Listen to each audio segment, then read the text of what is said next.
Hey everyone, this is Corey with Stafford's EDC, and I got a double feature here for you on this edition of Slipjoints Sunday. It is also Stag Sunday. As you can see, typically would be Stag Saturday, but since I post these videos on Sundays typically, that's how we're doing this one. I have two Rosecraft blades here. We have the Latahoosie jack, I believe is the Nolichucky jack, I'm sorry. Boxes are right here. On the right hand side, you have the Nolichucky jack. This one in Stag. They did green bone the first time around. Here is the barcode and the code there, the product code for that one. And then you have the Sweetwater Creek Senator on the left. That's that guy there. So I'm going to talk about these together because these are both Stag and they're both Rosecraft knives, so a lot of similar talking points when it comes to these particular slip joints. But let's take a look at the Stag a little closer. First, we'll start with the Nolichucky. You can see it's got some nice grooves and shape to it. It is real Stag. It's not imitation. It's not just bone that's dyed or anything. It's actual Stag. You can see the pile side here. I think it looks pretty nice. It's not amazing or anything. I've seen some really beautiful Stag on some custom pieces, but I think this is probably on par with a lot of what like Case does. You can see like it's really polished and finished up here, which is fine. It has a decent look to it, but I do kind of like the more rough and natural look that you get on this side in particular. And, you know, it's not super fat or anything. Gnarly would be a term that people would use for Stag. It's pretty well matched, all things considered. You know, a little thinner on this side than this side, but overall doesn't really affect much in hand. You know, this still feels quite nice in hand, just as the original Nolichucky jack did. So I don't have a whole lot to say about the knife itself that I didn't say in the first video I had about this knife. The original one anyway. But it is a nice, you know, a nice Stag version of this knife. It definitely classes it up from the green bone they had before. This still has the Made in China sticker on it. These do come with the stickers on the blade, and you can just take them off, and it doesn't say it anywhere else. It's not marked. So that is something to keep in mind. I know that turns a lot of people off of slip joints, but these are pretty well done, and for 65 bucks, they usually beat Case out for quality. And this is, in particular, this one's quite hard to get into this nail neck. It's just very shallow. And because of the Stag, it's a little too fat to pinch. I used to be able to pinch the other one open just a little bit, and I can't get the same purchase on this that I did on the original version of this knife.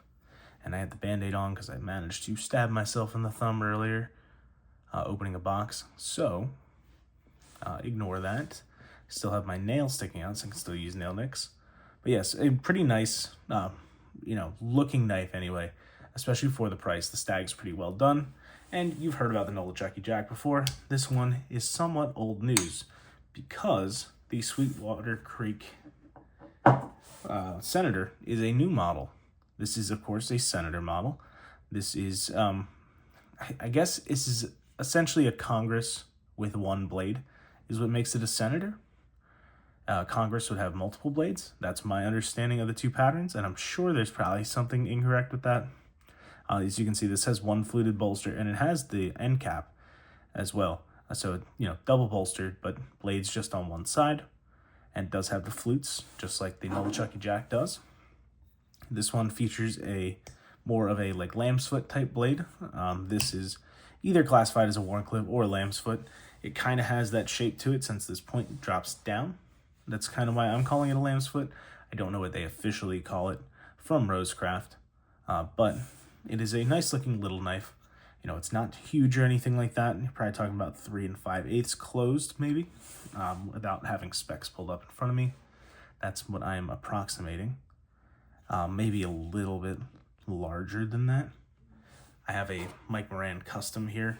This is 3.8 inches. You can see it's definitely longer. So yeah, I would say 3 5/8 is probably pretty close to the size of this guy. The action on these is, it's about the same every time. They aren't the most jumpy slip joints. Like I would like that to pop closed. and have a little more authority in the walk and talk. You know, it sounds nice on the open, but on the close, it lacks a little bit for me. Like, I want this to already be going. And it's pretty much at the half stop when it snaps down. And most of the way closed. And now, of course, it's not fair to compare it to a custom, but this is the kind of the way I want this to feel when it comes to a knife.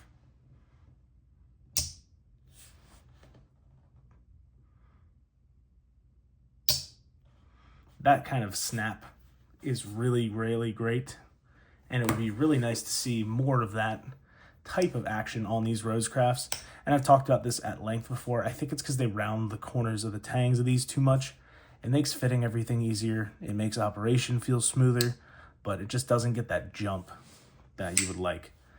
You know, it's harder to properly finish those crisp corners as well.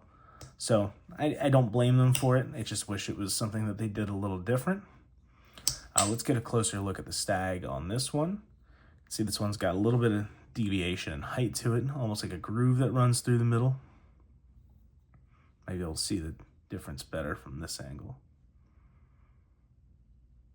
Check the other side out. Some nice natural grooves here. Kind of a flat spot where this pin runs through. I think it's pretty nice. The natural light in my new office helps with these videos so much. I'm sure this is a lot easier and better to look at for you guys than seeing the harsher LEDs that I previously had.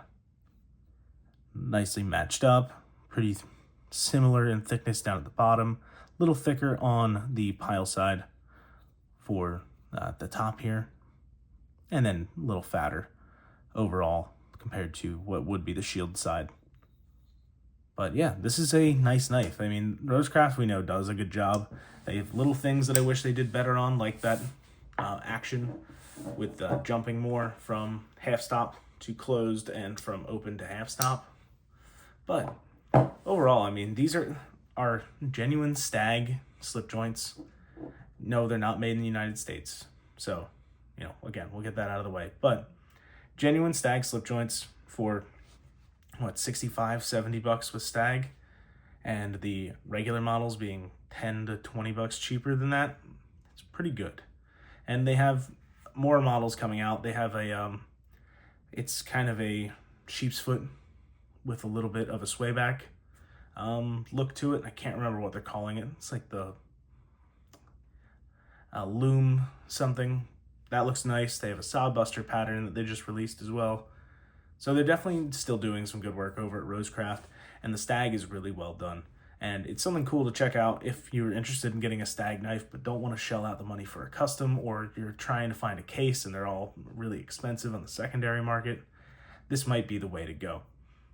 That's where I'm going to leave this one. There wasn't much of a review going on, more than just kind of showing these knives off. They're slip joints, they cut well, they're ground well, the action's pretty good. Not great, but pretty good on these. So not a whole lot to go over there. If you guys have any questions, feel free to leave them down below. Thank you so much for watching, and have a great rest of your day. Take care.